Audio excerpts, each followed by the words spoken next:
আজকের ব্রেকিং নিউজে আমাদের সঙ্গে থাকার জন্য ধন্যবাদ। এটি আজকের খবরের ১ মিনিটের সারসংক্ষেপ। বিহারের রাজনৈতিক উত্তাপ একটি অদ্ভুত মোড় নিয়েছে। কিষানগঞ্জ জেলার বাহাদুরগঞ্জ বিধানসভা কেন্দ্রের এআইএমআইএম প্রার্থী মোহাম্মদ তৌসিফ আলমের মনোনয়নপত্র জমা দেওয়ার অনুষ্ঠানে চরম বিশৃঙ্খলা দেখা দিয়েছে। বৃহস্পতিবার ১৬ অক্টোবর ২০২৫-এ ঘটা এই ঘটনা রাজনৈতিক বার্তার জন্য নয়, বরং বিনামূল্যে বিরিয়ানির জন্য ভাইরাল হয়েছে। ৪ বারের প্রাক্তন বিধায়ক তৌসিফ আলম, যিনি সম্প্রতি আসাদুদ্দিন ওয়েসি নেতৃত্বাধীন এআইএমআইএমে যোগ দিয়েছেন, তিনি তার মনোনয়ন জমা দেওয়ার আগে তার সমর্থকদের জন্য একটি ফাতিয়াখানি এবং ভোজের আয়োজন করেছিলেন।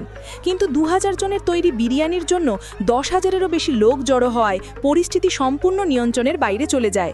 ভাইরাল ভিডিওগুলি দেখা যাচ্ছে সমর্থকরা বিরিয়ানির প্লেট ছিনিয়ে নিতে আক্রমণাত্মকভাবে ধাক্কাধাক্কি আর মারামারি করছেন।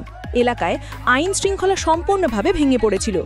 এই বিশৃঙ্খলা নির্বাচনে বিনামূল্যে উপহার বা ফ্রি বিজ বিতরণ এবং আদর্শ আচরণবিধি লঙ্ঘনের বিষয়টি সামনে এনেছে।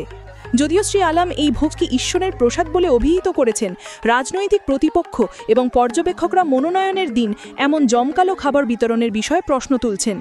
নির্বাচনের মাত্র কয়েক সপ্তাহ আগে এই ঘটনা প্রার্থী এবং তার দলের ভাবচিত্রকে মারাত্মকভাবে ক্ষতিগ্রস্ত। আমাদের সংবাদ সংক্ষিপ্তসার দেখেন।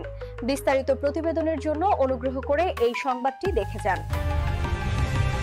বাহাদুরগঞ্জ কিষানগঞ্জের এআইএমআইএম প্রার্থী মোহাম্মদ তৌসিফ আলমের মনোনয়ন অনুষ্ঠানে বৃহস্পতিবার ১৬ অক্টোবর ২০২৫ তারিখে যে বিরিয়ানি কাণ্ড ঘটেছে তা কেবল একটি বিশৃঙ্খল ভিডিও নয়, এটি ভারতের, বিশেষ করে বিহারের মতো রাজনৈতিকভাবে সংবেদনশীল রাজ্যে নির্বাচনী প্রচারণার জটিল এবং প্রায়শই বিতর্কিত গতিশীলতা প্রকাশ করে।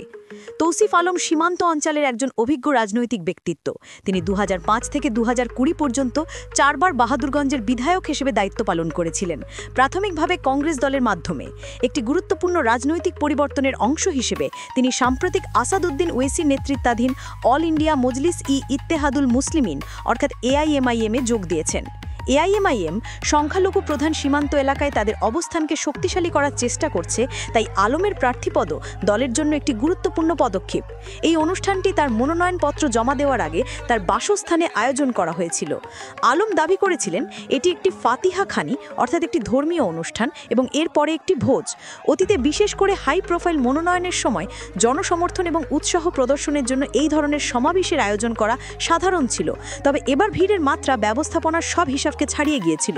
প্রার্থীর দল প্রায় ২০০০ লোকের জন্য বিরিয়ানির ব্যবস্থা করেছিল, কিন্তু উপস্থিতির সংখ্যা ছিল এই সংখ্যার ১০ গুণেরও বেশি অর্থাৎ ১০,০০০-এরও বেশি, যার ফলে পরিস্থিতি সম্পূর্ণ নিয়ন্ত্রণের বাইরে চলে যায়।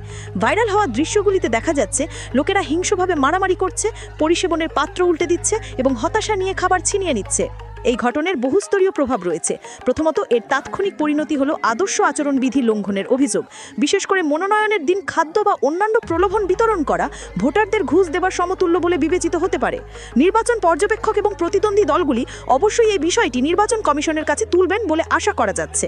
দ্বিতীয়ত, এই ঘটনা একটি জনসমাবেশ পরিচালনার ক্ষেত্রে প্রার্থীর দক্ষতার ওপর নেতিবাচক প্রভাব ফেলে এবং জননিরাপত্তা নিয়ে গুরুতর প্রশ্ন উত্থাপন করে।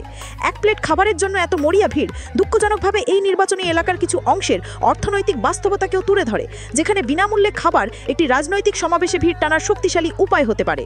কিষানগঞ্জের গারগাঁও মিলিকের বাসিন্দা তৌসিফ আলম এই কাজটিকে প্রকাশ্যেই সমর্থন করে বলেছেন, এটি ভোট চাওয়ার জন্য নয়, বরং ভালোবাসা বিতরণ করা এবং ঈশ্বরের প্রসাদ ভাগ করে নেওয়ার জন্য ছিল। বর্তমানে কোনো এফআইআর বা পুলিশ তদন্তকারী কর্মকর্তার নামে কোনো আনুষ্ঠানিক নিশ্চিতীকরণ না থাকলেও স্থানীয় রাজনৈতিক সংবাদদাতারা মনে করেন বাহাদুরগঞ্জ থানা এই বিশৃঙ্খলা বা আচরণবিধি লঙ্ঘনের জন্য কোনো আনুষ্ঠানিক অভিযোগের জন্য পরিস্থিতি পর্যবেক্ষণ করছে। তৌসিফ আলমের জন্য এই কেলেঙ্কারি এআইএমআইএমে তার রাজনৈতিক যোগদানকে ম্লান করে দিতে পারে এবং সুশৃঙ্খল এবং দায়িত্বপূর্ণ প্রচারণাকে মূল্য দেন এমন ভোটারদের সমর্থন তিনি হারাতে পারেন। বিরিয়ানি লুঠের দৃশ্যগুলি বিহারে একটি সুশৃঙ্খল রাজনৈতিক শক্তি হিসেবে নিজেদের উপস্থাপন করার এআইএমআইএমের লক্ষ্যকেও ক্ষণের জন্য আপোষ করেছে। এই একটি বিশৃঙ্খল ঘটনা অবশিষ্ট নির্বাচনী প্রচারণার জন্য তার বিরোধীদের জন্য একটি প্রধান আলোচ্য বিষয় হতে পারে।